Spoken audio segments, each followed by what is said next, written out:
Welcome to Environmental Justice. This channel is dedicated to providing everyone with a comprehensive, practical approach to your own personal environment. We're going to be doing that by asking questions and having you find out the answers and protecting you and your family.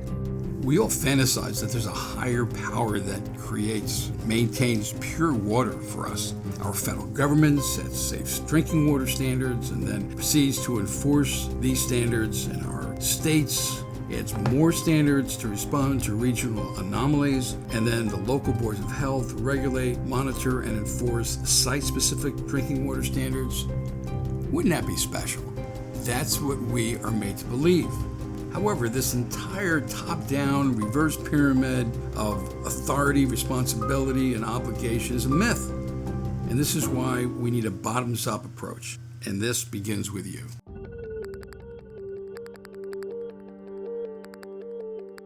So let's begin by exposing a few myths. The first is the term safe drinking water standards.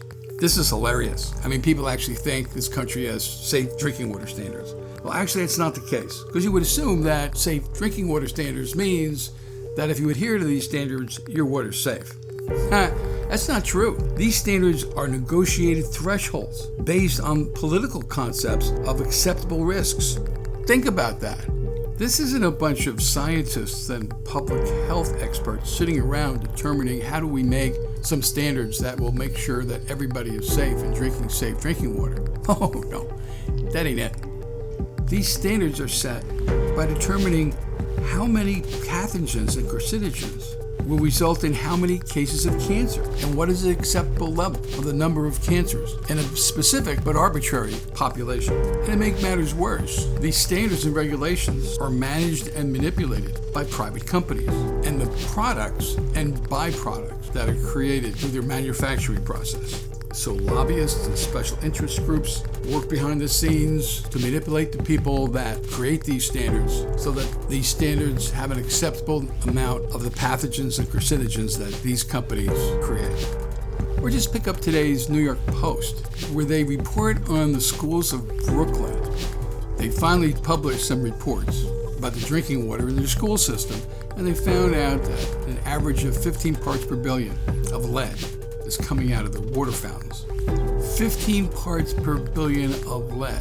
The students have organized themselves and are now setting up fundraising activities to collect the money necessary to correct the problem. But after all of this has been made public and the issue now of 15 parts per billion of lead is not even being challenged, the chancellor of the Brooklyn school system just announced that the water is safe and there's nothing to worry about. The sad question is, how long have these students been drinking this water? How much damage has occurred to their neurological systems? What other illnesses occurred caused by ingesting the water in the school's water fountains? And where has this been going on? Government agencies, including boards of health and other health agencies, including environmental organizations, have known about this for years and have done nothing. The sad truth is that you have to take on your own personal responsibility for your own health, your children's health, and that starts with clean water. This is shameful. The government agencies, our institutions, our media are all there to protect us and making sure that all of these things are handled safely and properly. For example, there are many government buildings, including the Pentagon, including the congressional office buildings, that have strict restrictions making sure that nobody drinks the water. They have to have truckload after truckload bringing bottled water to these buildings every day. This is in our nation's capital, but the people who live there, all the people who have homes and drink this water every day, bathe with it every day, are not told that the people in the office buildings can't drink the city's water.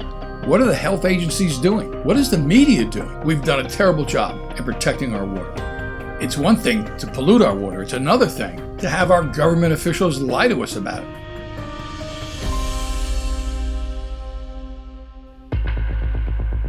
We've all heard of the reports out of Flint, Michigan. All the lead in the water up there in the school system and their homes was terrible. What happened to the people of Flint, Michigan is despicable. The authorities of that part of Michigan thought it would be a good idea, in order to save money, to change the source of water to the people of Flint, Michigan from Lake Huron and the Detroit River to the Flint River. This occurred in April of 2014. And immediately after making this change, people in Flint, Michigan started to complain about the taste and the color of their water. The public health agencies did their tests and said there was no problem with the water. The people continued to complain. It wasn't until almost a year and a half later that a General Motors parts plant observed that the water that they were using from the Flint River to wash engine parts were causing corrosion in the metal. While that was happening, the students in the school system of Flint, Michigan started to get lower and lower grades. They did all kinds of studies and couldn't figure out why the school kids in Flint, Michigan had their test scores going down dramatically. Someone thought it might have been biological or neurological. So they took some cell samples and found out that the kids in the school system of Flint, Michigan had very high levels of lead in their system. This was unbelievable. The first national coverage of this was on the Rachel Maddow show in December of 2015, well over a year and a half later. Amazing. Unfortunately, Rachel Maddow didn't stay with the story long enough or drill deep enough or wide enough, because if they did, they would find out there were more problems with the water in Flint, Michigan. First of all, everybody found out that the independent laboratory, the testing company that came out with that report that the water was fine, was actually from a company from France. And after some study, they found out that the French company said that they were directed by the authorities in Flint, Michigan, not to look for lead. So for all that time, the people of Flint, Michigan were being poisoned by the lead in the water from the Flint River, and the authorities were telling them it was fine. Remember that lead is a carcinogen, it's a heavy metal, and it stays in your body forever. It doesn't flow through like vitamin C and other things you take into your body in a couple of days, they're gone. Lead's accumulative. Keep on taking it, it stays in your body and it causes neurological harm. And that's what happened to the people of Flint, Michigan. But wait, somebody thought it would be a great idea to treat the water with chlorine because that would actually make the water better. In fact, it made the water worse. When the chlorine reacted to what was in the water in the first place, it resulted in the creation of trihalomethanes, which are a carcinogen, which is not what you want to be drinking every day. You know, it's nice to know that some of these people are finally going to jail. One of them for involuntary manslaughter. These people lied. These people allowed poisons to go into people's bodies and did nothing about it.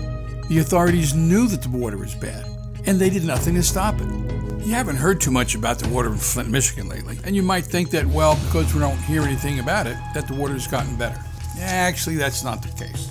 If you remember, one of the solutions was to bring bottled water to all the people there. It's very expensive, very cumbersome, and because of the microplastic problems in water bottles, it creates other problems. So they decided to give out all these activated charcoal cartridges.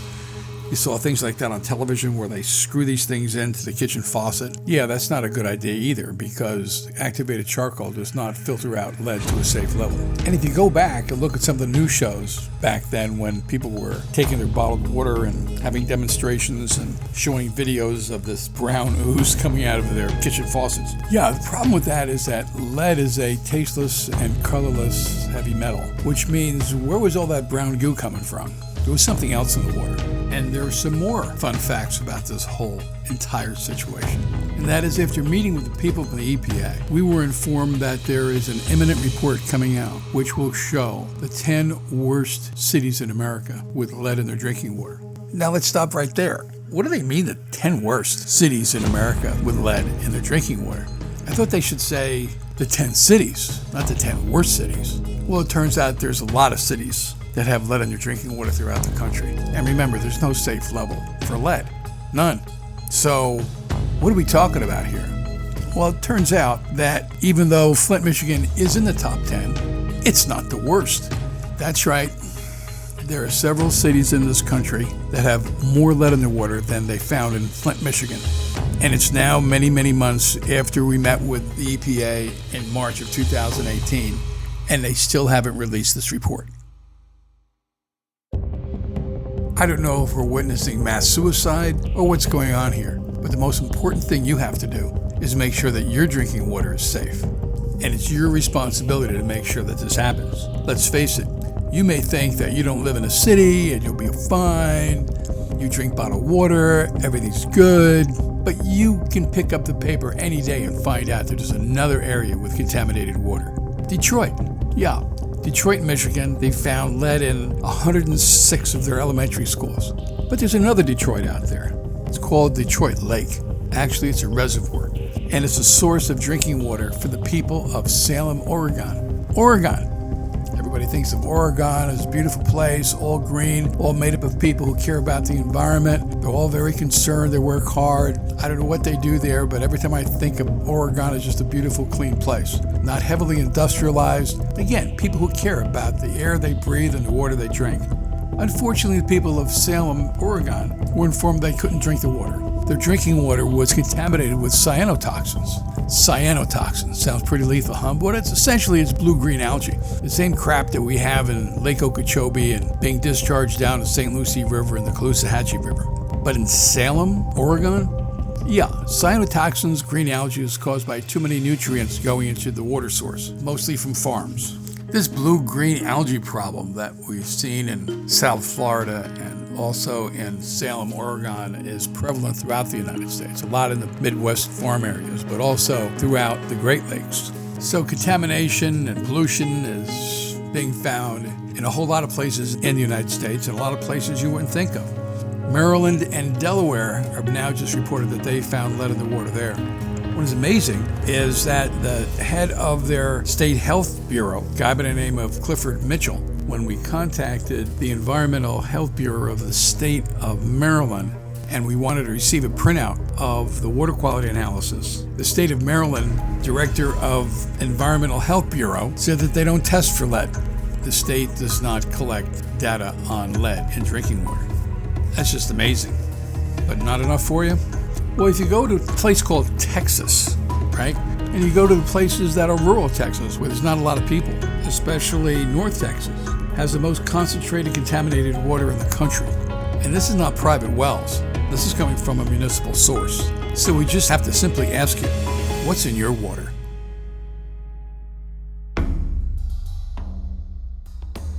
So let's put this in perspective. Number one, we know that the safe drinking water standards are not meant to ensure that your water is safe to drink. Number two, we know that the problem is acute throughout the country, with water quality results far worse than the federal drinking water standards.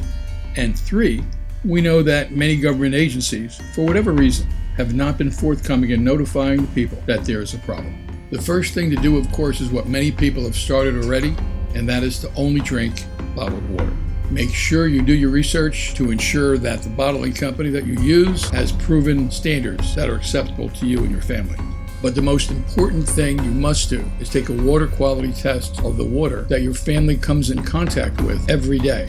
The water that you bathe in, shower in, prepare your food with, brush your teeth with, you have to have that tested. In fact, people like to take hot showers and hot baths, but that atomizes some of these carcinogens and pathogens, and you will breathe it in. So to complete a water quality test, you will need to find a water quality testing laboratory online. They will send you a test kit that you can easily take a water sample from any tap in your house.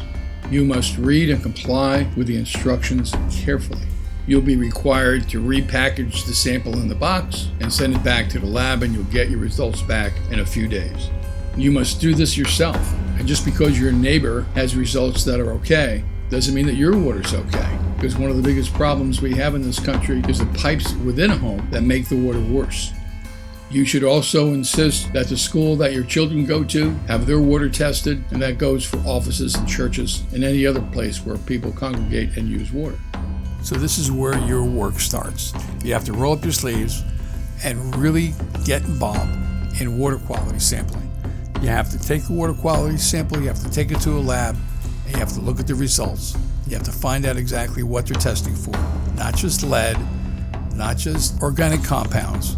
You have to test for the exotics. You have to test for perfluorooctanic acid, PFOA, PFOS. These are the wonderful chemical compounds that were created to protect clothes, things like Scotchgard and all those chemicals. Wonderful things. Unfortunately, once it gets released into the water system, you can't get them out very easily, and there's significant harm being done to the human condition. Be skeptical of your utilities, of your government, of your environmental organizations. Find out the facts for yourself. Be skeptical of us. Check out everything. Make sure that the water that's coming into your home and office is safe. And the only way to do that is if you do it yourself. You've been warned. You must learn the lesson of Flint and other areas where they cover up the fact that your drinking water is toxic. If you run into any roadblocks or you're distracted by some false information, please contact us here. We'll steer you in the right direction. The first thing you have to do is to realize that we're in a drinking water crisis in this country and around the world. The lack of fresh, safe water causes mass migrations, sickness, epidemics. It's getting worse. The frustration here is that this is not new. It's been going on for years. What's everybody been doing? All the people of our government agencies and environmental organizations been doing. Unfortunately, they've been going to Earth Day rallies and conferences for climate change, which are all worthwhile, important things to do. But it just consumed everybody's attention. Case in point, go back and watch some of the news shows in Flint, Michigan and other parts of Michigan during the latter part of 2014, early 2015. They weren't talking about water quality in Flint. When asked what are the major environmental impacts of the state of Michigan, they said repeatedly, it was global warming. That's where everybody was distracted towards. We have to get back to the basics. And the basic of all basic is the thing that sustains our life. And that is clean, pure drinking water. Yes, we have to make sure that to reduce the pollutant load in our atmosphere. Too much of anything is not good. But pollution itself is the problem. I mean, we need CO2. Every time we exhale CO2. But too much of it can cause major problems. So we have to reduce the impact of pollution, all pollution, into our atmosphere. But in order for our species to be around 100 years from now, to be able to look back and see how successful we were in reducing the pollutant load in our atmosphere, we have to make sure our water is okay. And we're not doing a very good job of that.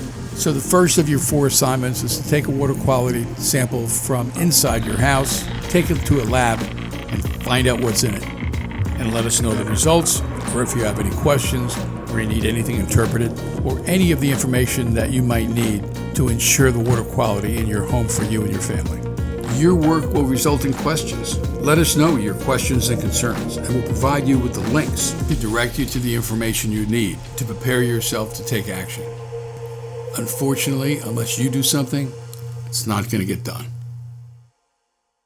But state public health workers were not much help. We were told by the state nurse, it's just a few IQ points. It's not the end of the world. She said that to you? Yes. Just like that? Just like that.